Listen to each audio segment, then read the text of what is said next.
What up, y'all? Welcome back.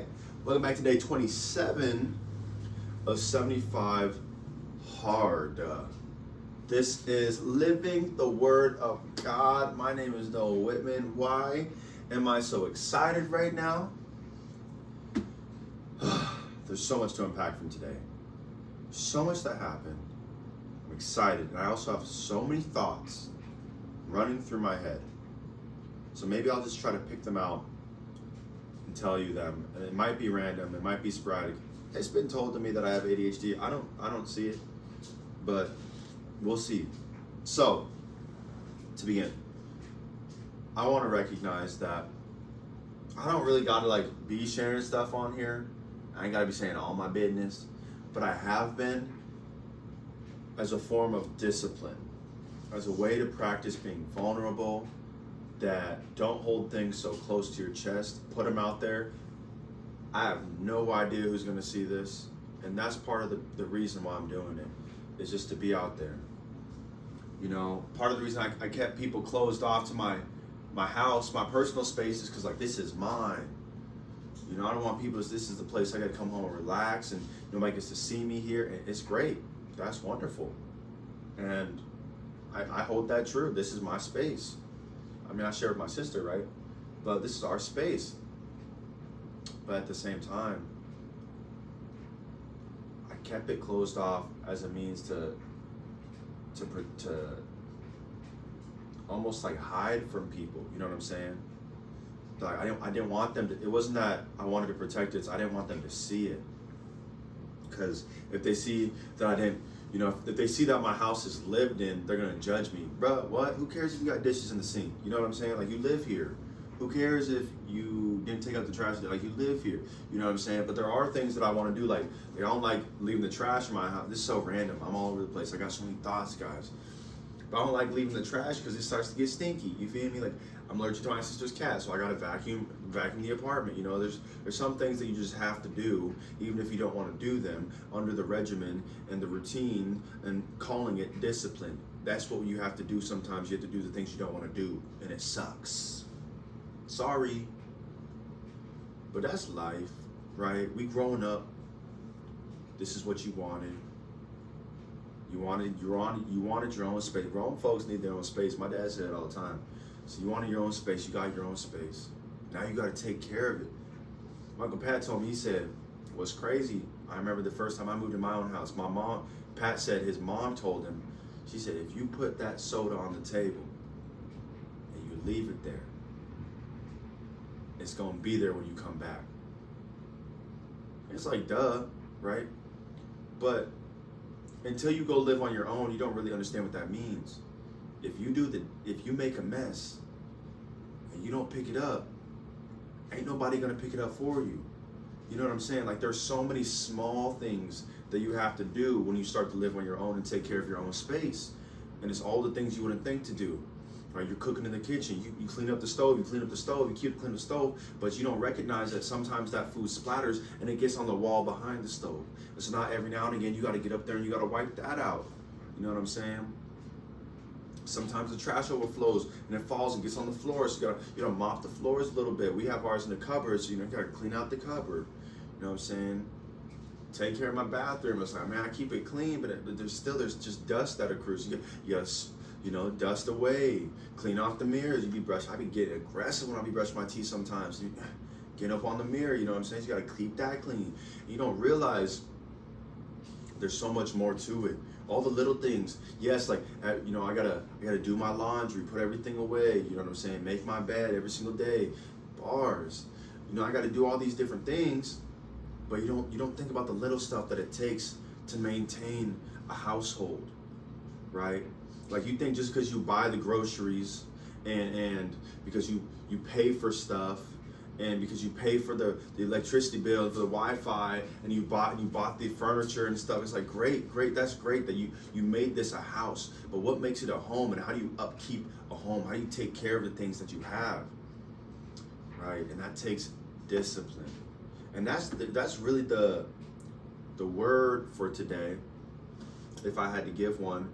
And I say that because that's what I experienced early this morning. So Bible study originally was at 7:15. I had gone to bed and they started texting in the group chat after talking about let's move it to 10 o'clock.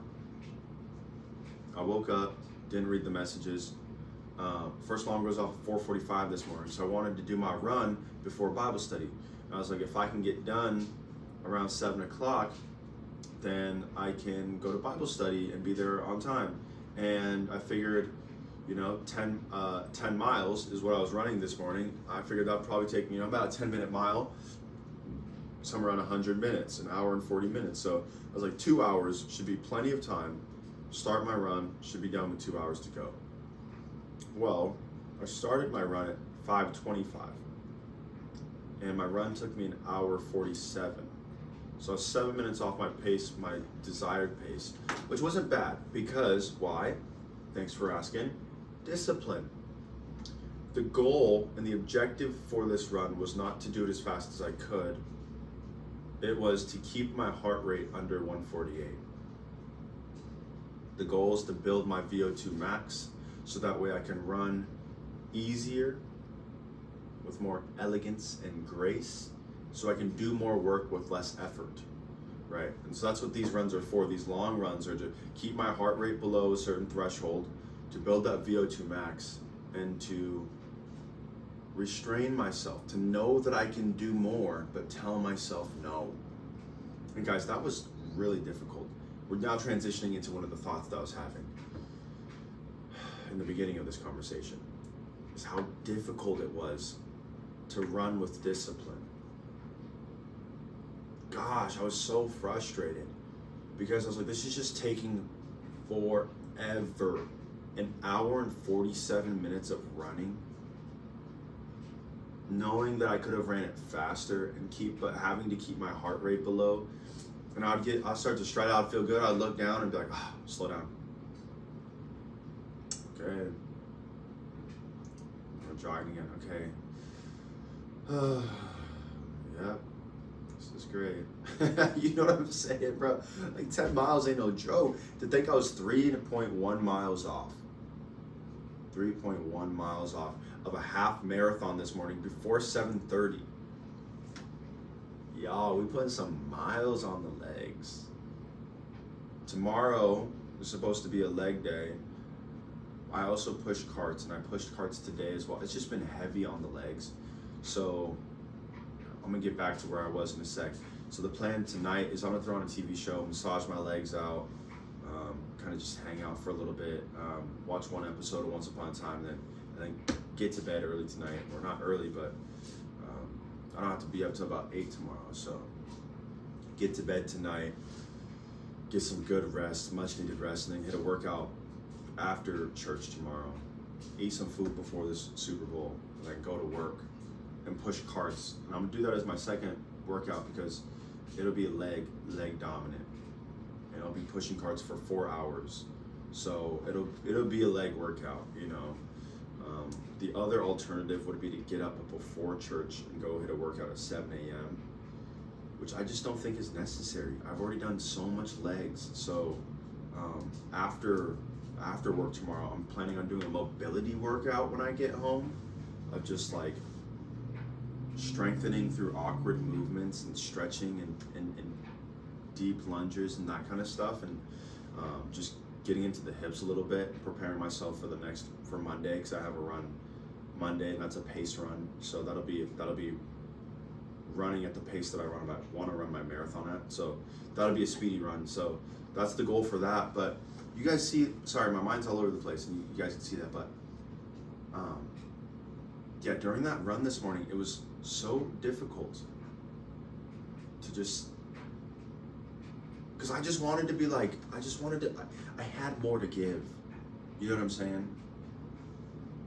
I had more to give. And one of the things that I've been looking at, especially with this marathon, is that you don't win the race in the first 10 miles or the first 6 miles, but you sure can lose it. Right? Like you great, you ran out there and ran 7-minute mile for 6 miles, but you killed your legs, and now you can't even finish the race. You know what I'm saying? The part about perseverance is, in running with endurance,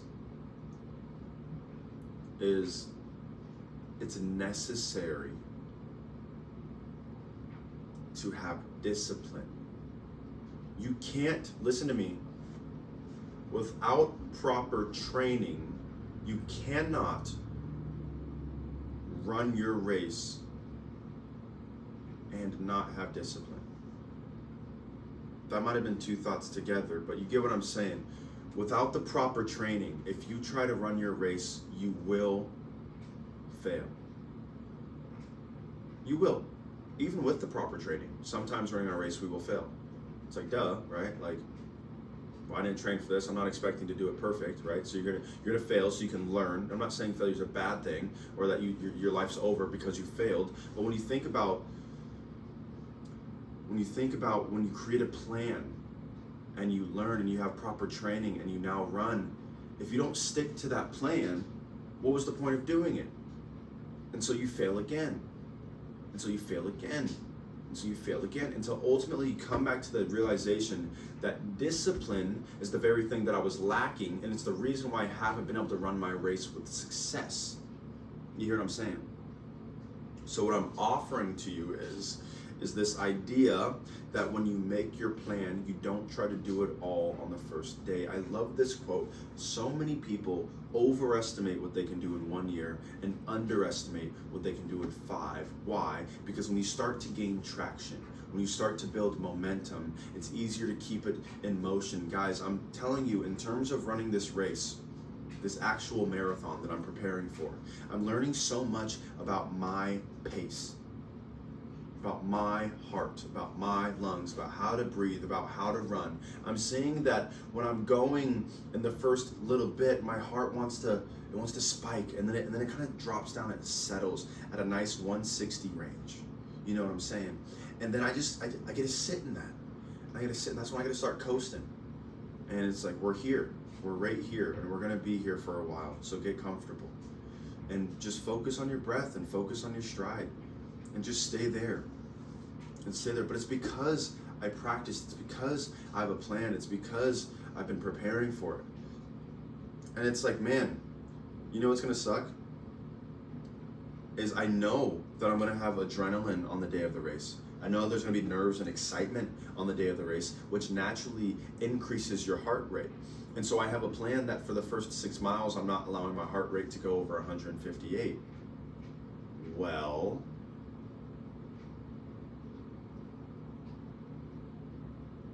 that's gonna be interesting. Why? Because that means that I probably won't be running the pace that I want to run. Why? Well, because if I run that pace with that heart rate naturally, during the race, when I'm excited and my heart rate's up and elevated, I'm gonna have to slow down. Do you get what I'm saying? This is the reason why it's so important to be disciplined. And I need to be disciplined. And even though I probably am going to want to run it faster, and I'm like, oh, I feel good and I'm excited, you don't win the race in the first bit. You win it at the end. And at the end, the last 6 miles, Noah, if you're feeling great, push it. Run hard. Do it. You're almost there. Don't quit. Right? On my run today, I was thinking about all the things that a lot of people have been telling me.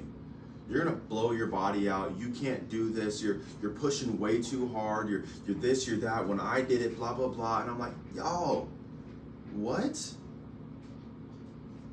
Huh? Let me just remind you guys of the man that God created me to be. Right? I ran a 4.540. I jumped dang near a 40-inch vertical. I went and played Division I soccer. I used to train 4 hours. No, I would train from 2:30 to 8:30, 6 hours a day, 4 days a week, playing soccer, running around. I pushed my body. I don't know what my ceiling is. I don't. I have no idea. I've never done this before. So why? Because it didn't work for you.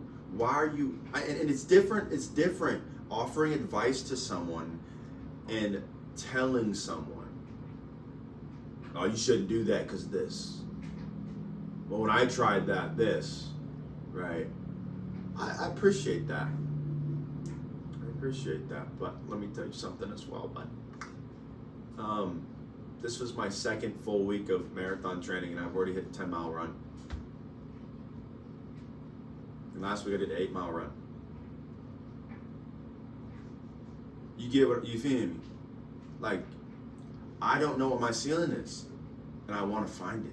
And if I don't find it, I'm gonna keep on pushing, and we're gonna keep going, and we're gonna keep going. And when it's hard, we're gonna keep pushing. That was the thing I was telling myself on my run today. They can say all they want about you and say you're gonna fail, you're gonna this, you're gonna that, but until I hit my ceiling, I'm gonna keep pushing. And thank y'all for the input. Thank y'all for telling me what I can and can't do, but I'm gonna find that out for myself because God told me that I can. For I can do all things through Christ who strengthens me. Y'all don't understand. I am on a mission. I'm on a mission to spread the word of God and to run my race. Come on now. Woo-wee. I'll be darned. I'll pick up your luggage, slow down my pace. Boy, better give it to Jesus. Gosh, I'm on one today. I'm on one, y'all. I got done with that workout with the Bible study. We got in some deep conversation. That was good. That was good. There's so many, almost all of us were there today, minus 2. It was great. We were talking, chatting, sharing some writing with each other. Something we've been doing is writing a little bit, sharing that with each other. That was really cool. Ended up after that going to hit the gym with my brother. We did a little shoulders, little forearms, and some core. Gosh, that felt good. Just looked at some of the progress that we've made from the first day to this day. Tomorrow is the last day of week 4, which is just like wow. Wow, you know what I'm saying? Like, wow, dude. Like we're past a third of the way done, and we're already chipping into the third, the middle third, right? Like tomorrow's the third day of the middle third. Yeah, the third day of the middle third already. It's like, dang. Tomorrow's day 3 of the middle third. I know I'm repeating myself, but listen, I'm doing some math. I can't math. I'm tired, boy. I'm tired. Oh, but gosh, it was so good. And then went to work, y'all. At work today, I'm inside. We're busy too. We're busy, working hard, whatever. And then my supervisor came out. She said, "Hey, Noah, I need you to go outside." I was like, "Bruh, I did a 10-mile run this morning. And then I barely got any sleep, and then I had to go to the gym again and do another workout. Now you're trying to send me outside, and it's raining. You sucker for love. It's raining too? Gosh, dude." And so what I do, I put on that raincoat, you feel me? I put them latex gloves under them other gloves. I grab my strap, you feel me? And that boy went to work. Yes, sir. I got out there, well, I started pushing them cars. I don't know why I wore the pair of shoes that I did today, but they were, listen, I don't buy shoes to make me look tall. I want to put that out there.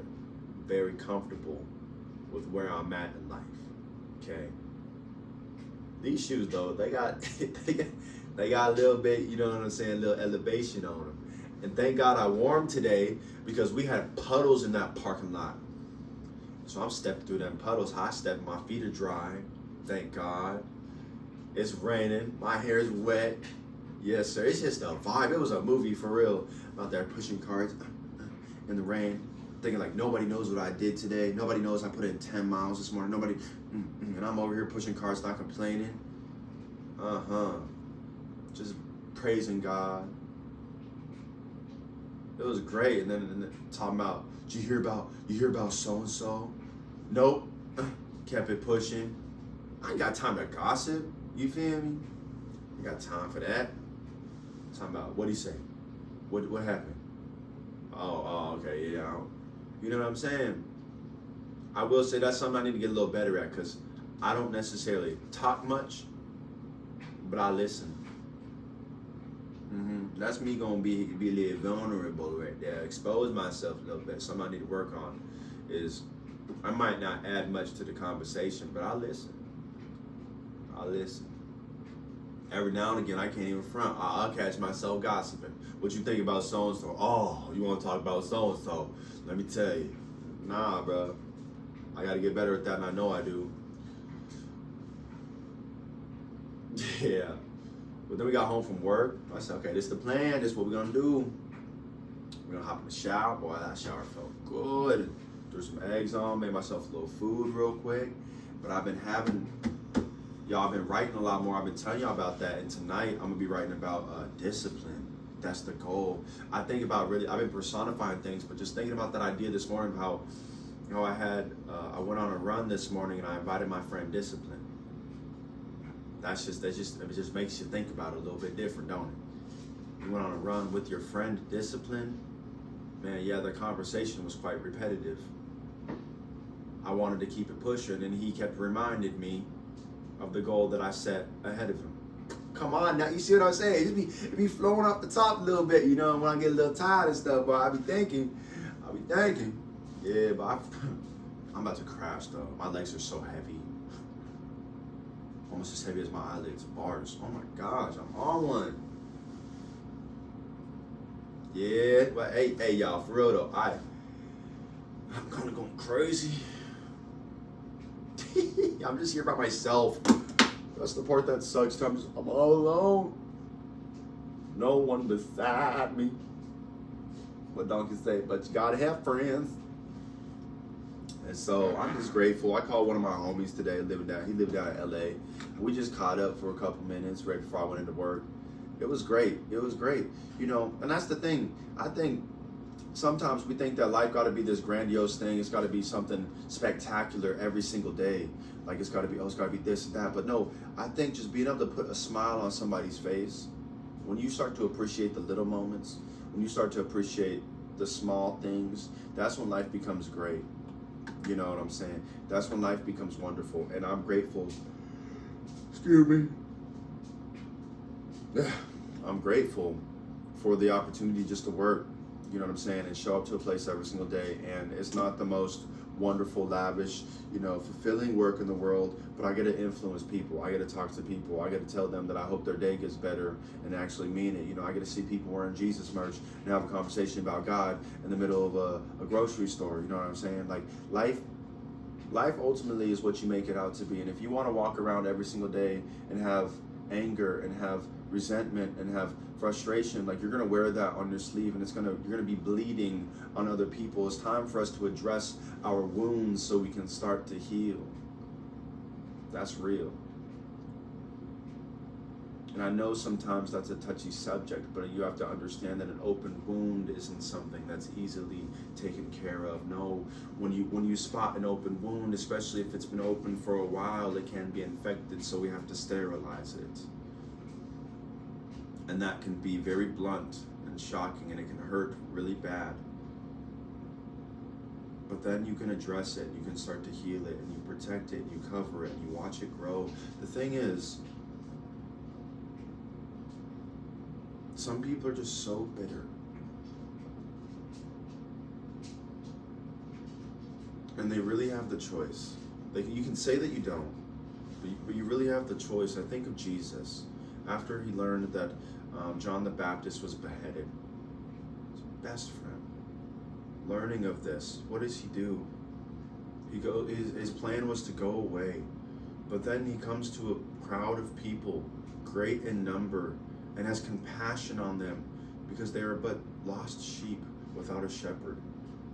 This man Jesus, who could be so bitter at the fact that his friend was beheaded, killed, murdered,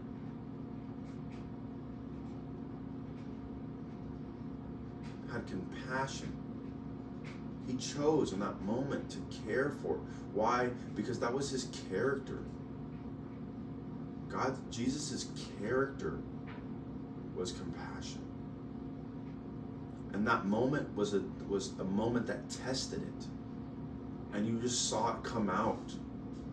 It wasn't as if there was a moment where where he hesitated. No, his character came forward. He saw people lost like sheep needing a shepherd, and he ultimately became compassionate for them, putting aside what his troubles were to meet the needs of others. And I think sometimes, myself included, we're just so selfish.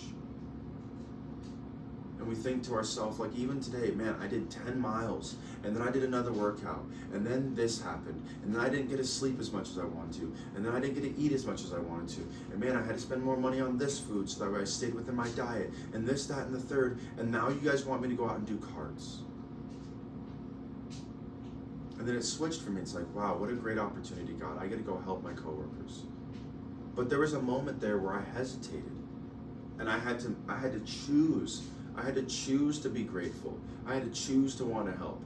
I had to choose to have fun in the rain and be a kid again. And yes, I understand that life can be so hard. When death occurs, how do you choose to be happy? Listen, I'm not telling you how you should react. I'm saying you need to grieve.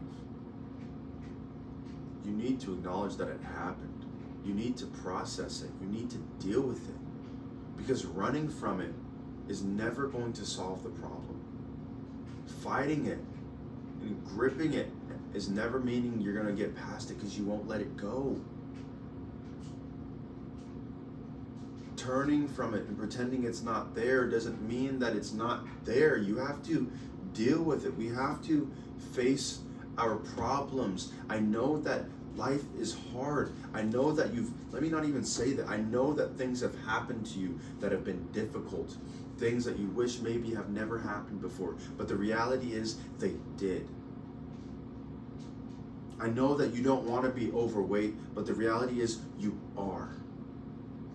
I know that you don't want to be weak, but the reality is you are.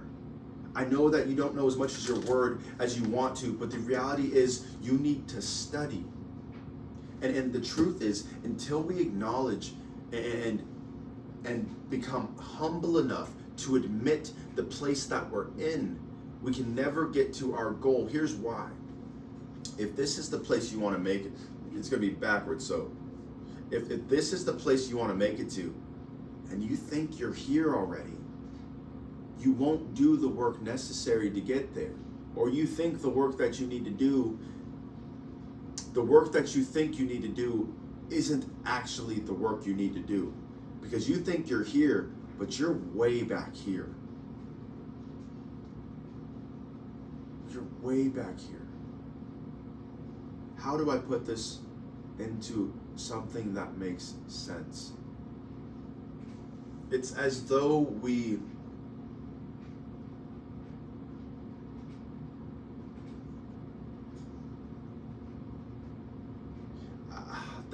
that just seems too foreign of an idea. I was thinking about F1 cars, but that's not something that I know too much about, but it might be the perfect idea. It's like saying that, oh, I know how to drive cars really, really well, but then you get put in, and you think that you can just go sit in an F1 car, but you don't even know how to drive a manual yet. You don't even know much about the transmission or how a car actually runs and functions. You don't know about downforce. Right? You don't know about drafting. Like there's, what I'm saying is that without a foundation, how are you going to build? And if you think that your foundation is strong and you have none, then you're never going to get to the place that you want to go. We have to be honest about where we are. And that takes humility, brutal self-reflection.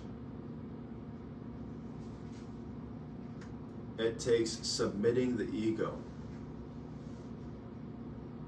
And it takes a heart posture of surrender. Then and only then can we come to the truth of where we are.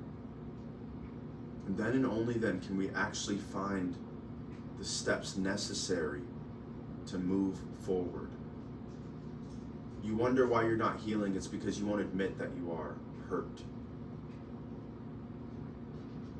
I'm doing this and this and this. Yes, but you think you're over here, and you're way back here.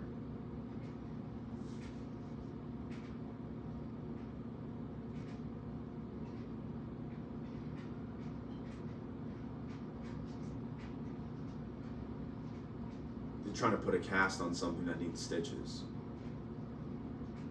You get what I'm saying? You're trying to wrap something that needs surgery. And after the surgery, it needs to be wrapped and covered in a boot. You get what I'm saying? It's much deeper. It's much deeper. But we gotta be real. We gotta be real so we can heal. God will reveal so you can heal. But you know, only you know, that very thing that you're refusing to deal with is the very thing keeping you captive from making it to the place that God's calling you. Hear me out. It might not be the only thing, but it sure is one of the things. It doesn't make sense to me if you know, let me put it like this. If to anybody that's ever had kids or has been a kid that has ever left stuff around the house and your parents walk around, they step on it talking about, Johnny, why didn't you put this away? That's my brother's name. I was giving him a hard time. But like, why? You're supposed to pick this up. You're supposed to put these toys away, right? Now, understand it this way.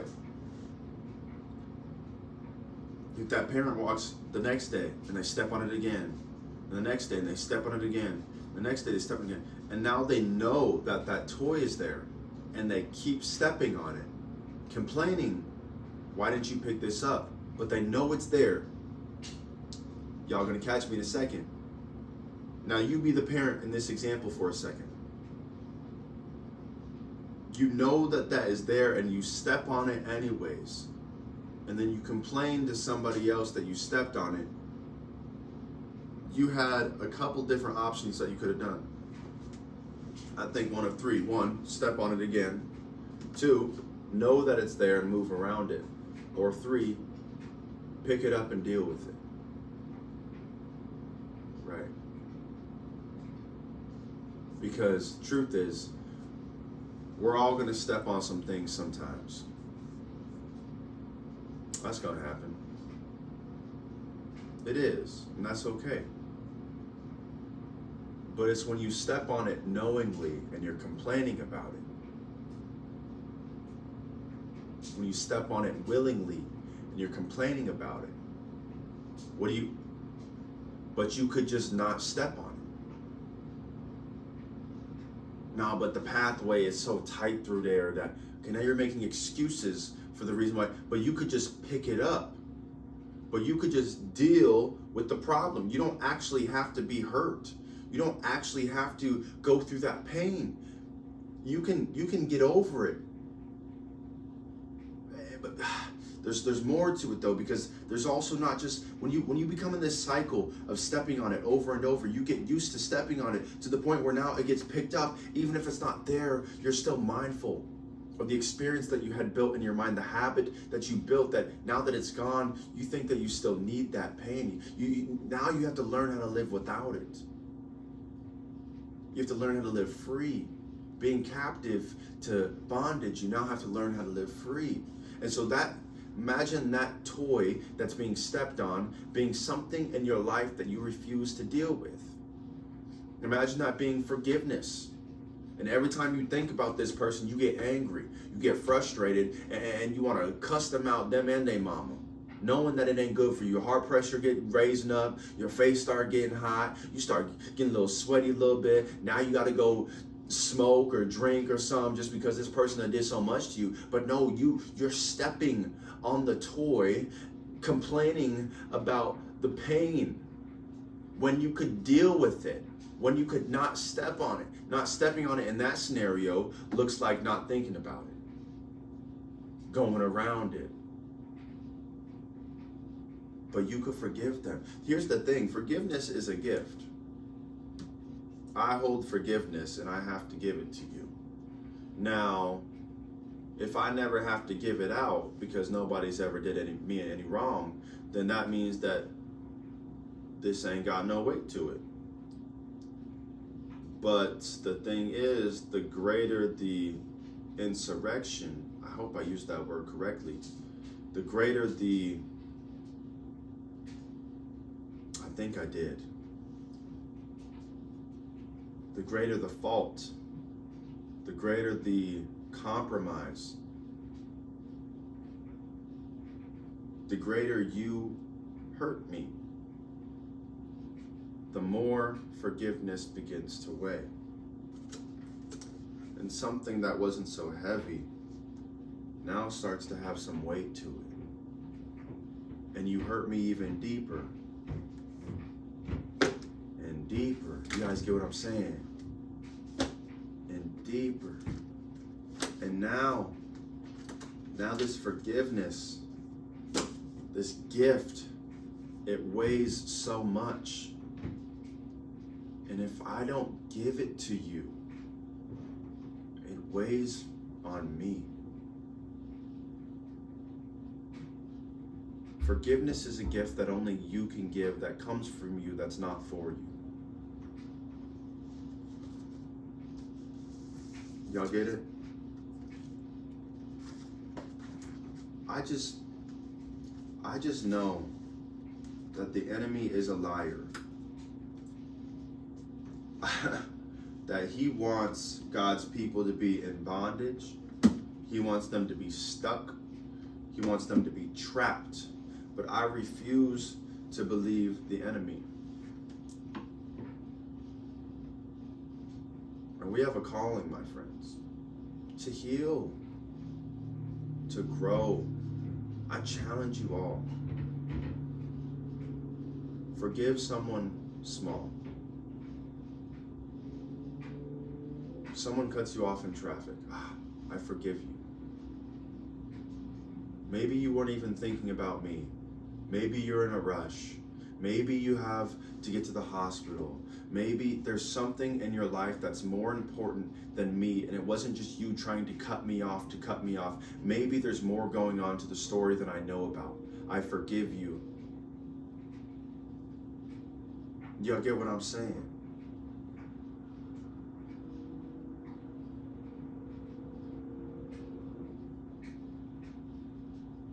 You'll start to understand that we have to forgive in layers, like an onion. I forgive you for this, but I still have a boundary. And I won't let you pass that because I don't really trust you yet. So until we're gonna let some time come under this relationship, and then I'll be able to forgive you for some more. And then I'll move that boundary back. I just need to know. And to the person that committed the crime, to the person that overstepped that boundary, to the person that caused the pain, you now have a responsibility to respect the consequences of your actions. To the person that you hurt, they have every right to say what you can and can't do. Are you cheated on me? I don't want to be in a relationship with you no more. You shouldn't have cheated. It's not that simple, bro. No, it is. It is. Why? Because people are people. And we can have conversations with them. Well, I didn't want them to get hurt. Well, look where you're at now. Isn't that the story? Guys, isn't that just the oldest story in the book? I didn't want them to get hurt, so I didn't tell them. But all the truth always comes out.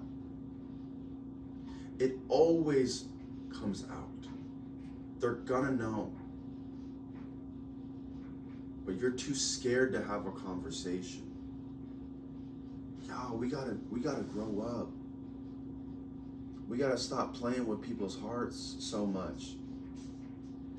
We gotta stop with the pretending that we know so much about Yeah, and look what I got. I got this, and I got that, and I got this, and I got that. And if you looked at everything with the black light, it's all bloody because I'm just bleeding over everything because I'm broken and I'm hurting and I refuse to heal. And so I use all this money, I use my body, I use sex, I use drugs in order to show and to prove and to get validation to make myself seem better. But none of it is actually healing me. It's the reason why I have everything that I thought I wanted and I'm still wounded. It doesn't work. Why? Because we need to forgive. We need to start unloading all of these gifts that we're supposed to give instead of holding on to them so much. And we got to become humble and look ourselves in the eye and say that I'm struggling. I need help. I have a hard time being vulnerable. I have a hard time sharing the deepest parts of myself because the last time I tried, somebody overstepped and they hurt me really bad, and now I put up walls where I should have been putting up windows. And the problem with walls is they don't just keep out the bad things, they keep out the good things too. Now I'm so broken and I'm so hurt that I don't want to be, I don't want to feel the pain anymore, but I can't feel love. So I'm holding out the pain, but I'm holding out love.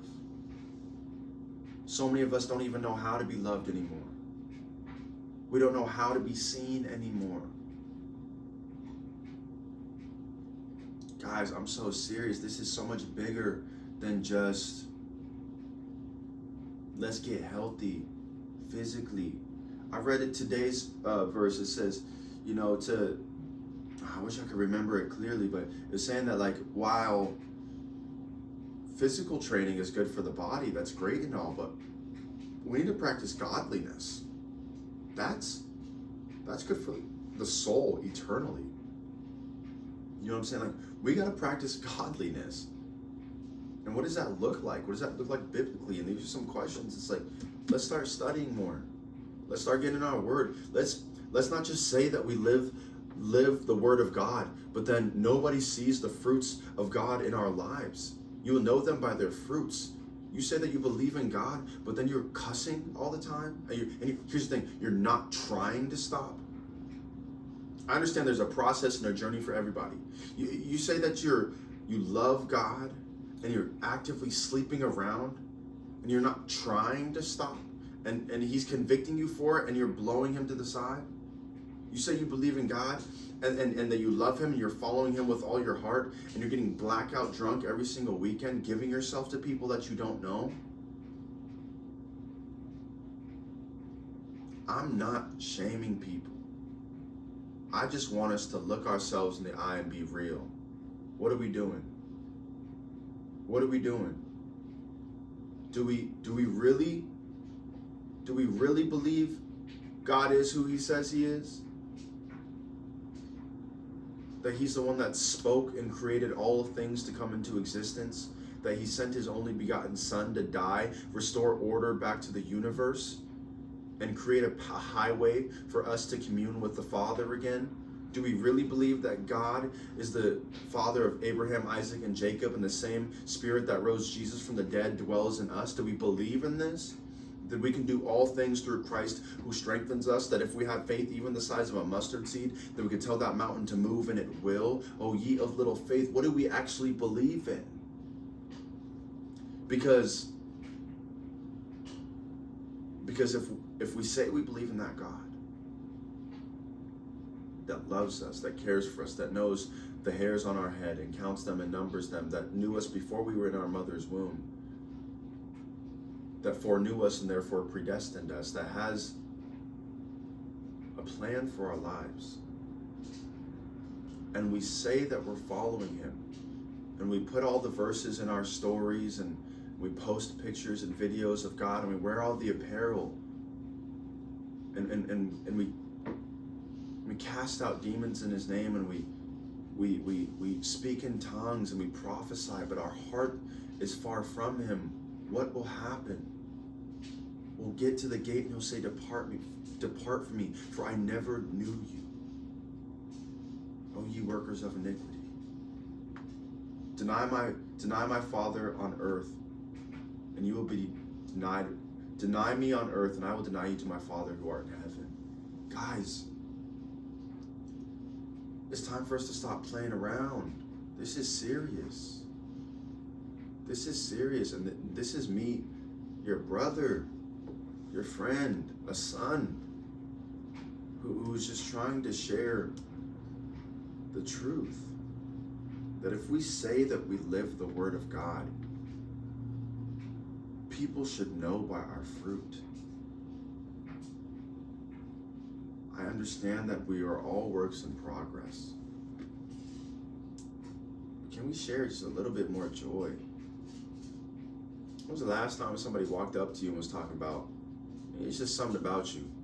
I don't know what it is. The last time someone walked up to you and said, you love Jesus, don't you? When was the last time you were in the grocery store and you just had a conversation about God? Sharing our testimonies. We overcome by the Word and by our testimonies. Sharing, community, talking with each other. That's what I'm talking about, guys. We got a responsibility and a work to do. And we got a great work to do. So, let's heal. Let's grow. Let's deal with these things that have been in our way. And let's stop stepping on the toy and let's pick it up and put it away. I'm not advocating that you fall, but if you do, learn why. You get what I'm saying? So many of us are like, man, I'm coping with this, I'm dealing with this. I'm not advocating that you fall, but if you do, learn why. Change the narrative. Ask God to help you.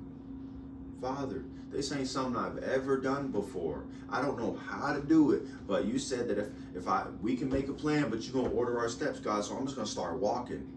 And when I start walking, I'm gonna trust that you're gonna direct I wanted to step over here, but you're gonna move me over.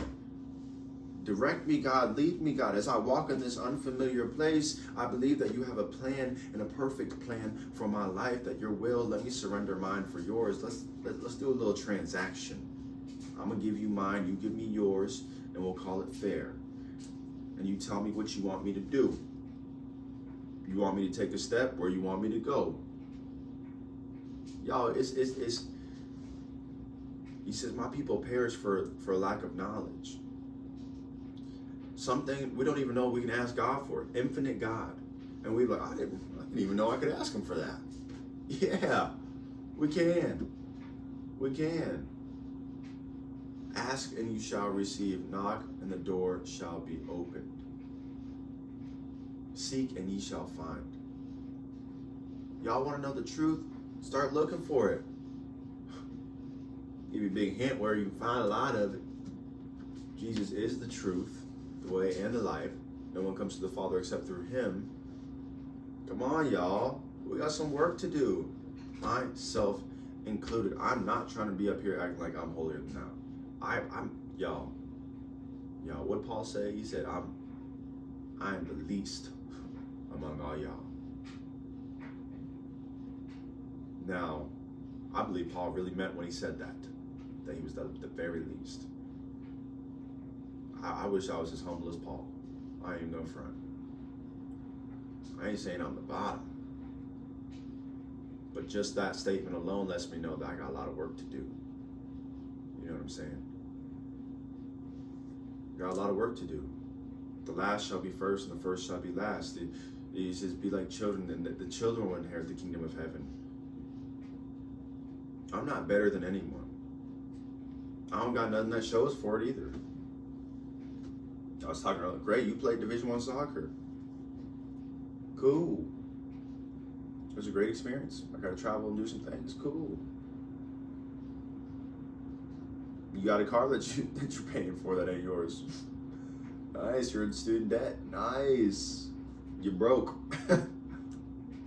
Frick. Nice. Your body ain't the healthiest. Nice. You ain't that fit. Nice. What else? What else? You barely learning how to manage money. Nice. What else? You have a hard time actually communicating and being vulnerable in relationships. Nice. Y'all, I am not anything to brag about. I'm gonna air it out there. I am the man that I am because of the grace of God. Because with all that, I love deeply. I love God's people. Sometimes I want to smack them upside the head, but I love them. You know what I'm saying? And I just want to grow, and I just want to spread his love and his peace and his care, and just show love to his people. I also want to find me, you know what I'm saying? God will one day, when I'm ready, I suppose. I don't know, whatever it is. Find me a little wife, someone I can take care of, grow a family with, you know what I'm saying? But that'll happen when it does. I believe that. And if that's not in the cards anytime soon, then that's not in the cards anytime soon. My plan is to follow the Lord's plan for my life. And that's true.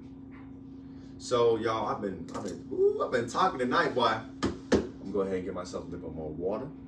And then I'm not sure if I'm gonna write tonight. I might just go ahead and throw on the TV and massage real quick so I can get to bed. I'm pretty tired. So, well, I thank y'all so much for just listening. I get to ranting sometimes, but it's true, it's love, it's real. You know what I'm saying? Like, I really believe that we got some work to do. And I'm excited to do it. God's gonna be with you every step through it. That's a promise. So, I love y'all. Till next time, peace.